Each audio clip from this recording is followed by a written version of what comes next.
Қайырлы күн, құрметті әріптестер. Бүгін сіздерге бір лайфхакты айтқым келіп отыр. WordWall программасы бойынша. Білмейтін әріптестер болса, WordWall деген программаға кіріп көріңіздер. Түрлі тапсырмалар құрастыруға болады. Қызықты, жеңіл тапсырмалар құрастыра аласыздар. Ол үшін кіргеннен кейін тіркелуіңіз керек, немесе тіркеліп қойсаңыз логин пароліңіз арқылы кіре аласыз. Мен логин паролім арқылы кіремін. Толығырақ сіздер қалай кіру керектігін, қалай тіркелу керектігін алдыңғы видеолардан көре аласыздар. Енді мен сіздерге алдында айтқан лайфхак деп отырғаным бұл, яғни сіздер WordWallға кіргенде мои занятия деп жоғарыда тұр, міне осыны басасыздар. Сол кезде сіздердің жасаған жұмыстарыңыз шығады. Яғни 5 жұмыс жасағаннан кейін ары қарай ақылы екенін білеміз. Міне енді қазір сіздерге ары қарай осы жұмыстарды өзгертіп сіздер оқушыларға ұсына аласыздар. Мысалы, қазір сіздерге көрсетейін. Мысалы, мынау 3-ші және 4-ші сыныпқа деп тұр ғой. Міне 3-ке и 4-ке деп жазып қойғам, асығып тестесіз. Міне кіресіздер де осыған.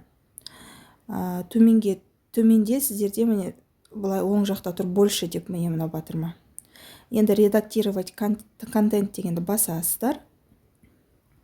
Тақырыпты жазып қоясыз. Мұнда мысалы тақырыбыңыз бүгінгі мысалы ғарыш деген тақырып болсын, ғарыш мысалы 4-ші сынып деп осылай жазып қоя аласыз. Содан кейін төменге түсесіз де мұнда сұрақтарыңыз жазасыз. Мұнда мен мысалы қалам сөз зат есім ба, сан есім немесе етістік сын есім екенін анықтау қажет деп тапсырма бердім. Осындай тапсырма. Сіздер мұнда өзгерте аласыздар. Мысалы мұнда сұрағыңызды жаза аласыз. Қазақтың тұңғыш ғарышкері кім? Төменге Тоқтар Әубәкіров, Айдын Айымбетов деп өз нұсқаларыңызды жазып, одан кейін жазып болғаннан кейін төменде сохранить деген батырманы басасыз. Міне выполнено дегенді басасыз. Тағы да вопрос қосуға болады 100 сұраққа дейін. Мен қазір біріншісін сіздерге өзгертіп көрсетейін. Қалай екен?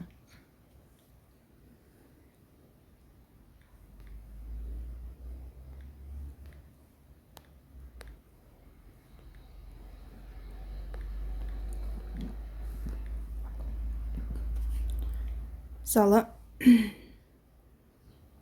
Тоқтар Әубәкіров.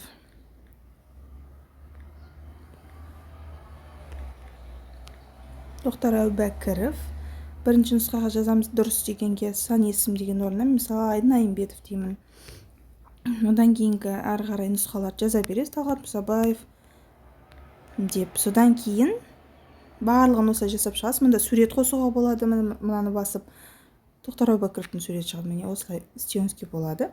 Мұнда да сұрақ қою үшін сіз жаңағы сурет қоса аласыз. Осылай барлығын өзгертесіз де төменде мынау выполнено дегенді басып шығасыз. Міне сізде ғарыш 4-ші сынып деп жұмысыңыз дайын тұр. Енді балаларға ұсына аласыз. Міне мысалы жауабын оқушы белгілейді. Дұрыс жауап қазақтың тұңғыш ғарышкері. Міне осылай бір тапсырманы басқа сыныптарға да өзгертіп ұсына аласыз. Одан бөлек бұл классический болса, басқа да түрлерін мұнда таңдауға болады.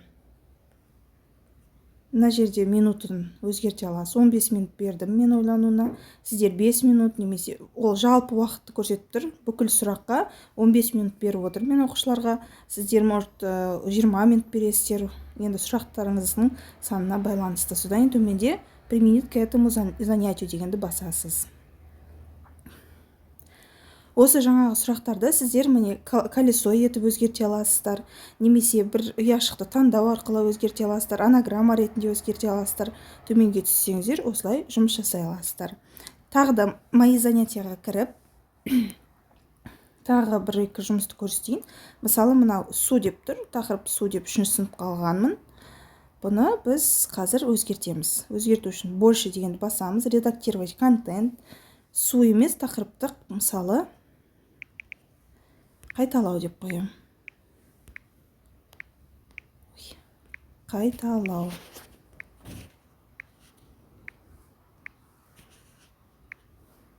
Қайталау дедім. Бірінші сөз жағажай сөзін табу керек. тігінен горизонтально вертикально барлығынан табу керек. Мысалы жағажай деген сөздің орнына мысалы жазамыз домбыра. Аспап. Үшінші сөзге мысалы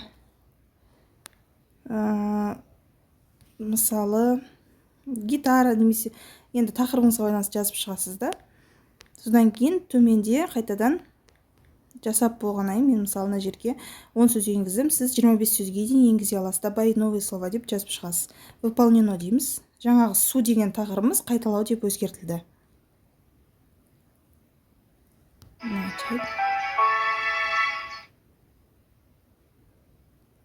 Міне осы сөздердің арасынан жаңағы домбыра, аспап деген сөздерді оқушылар табу керек. Мысалы аспап деген сөз міне тұр.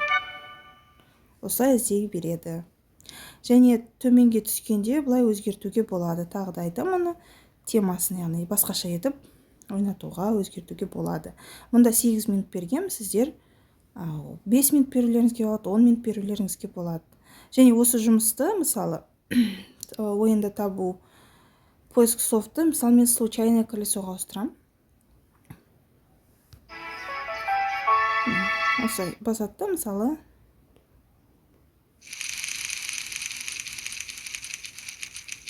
бір сөз шықса, сол туралы мәлімет айтып беру керек. Мысалы, сөйлем құрастыру керек деп берулеріңізге болады. Міне сіздерге осындай лайфхакты ұсынғалы жүрдім. Міне уақыты келіпті соның. Яғни осы жерде сіздер WordWall программасын 5 қана тапсырма құрастырғаннан кейін біз ары қарай жұмыс жасамай кетеміз. Осылай өзгертіп, басқаша да жұмыс жасай аласыздар. Мына жерде темасын өзгертуге болады. Мен көктемді таңдағанмын. Сіздер мұнда классический таңдап, осылай ойнатуға болады. Поиск словқа қойып қойын. Осылай ойната аласыздар. Сабақты қорытындылау кезінде, үй тапсырмасын сұрау кезінде, немесе кәдімгі 3-ші тапсырма деп, осындай тапсырмаларды оқушыларға беруге болады тақырыбыңызға қатысты. Сіздер осыны өзгерткеннен кейін бұл жұмыстар автоматты түрде сақталады. Мои занятияға кірген кезде, мысалы, міне қайталау деп тұр. Одан кейін ғарыш деп тұр, жаңағы сіздерге өзгертіп көрсеткенім. Осылай мои занятиядағы жұмыстарыңызды түрлі етіп өзгертіп, әр пәнге қолдана аласыздар. Әр сыныпқа, әр түрлі пәнге, әр түрлі тақырыпқа қолдануларыңызға болады. Сіздерге пайдалы болды деген ойдамын. Барлықтарыңызға сәттілік тілеймін. Назарларыңызға рахмет.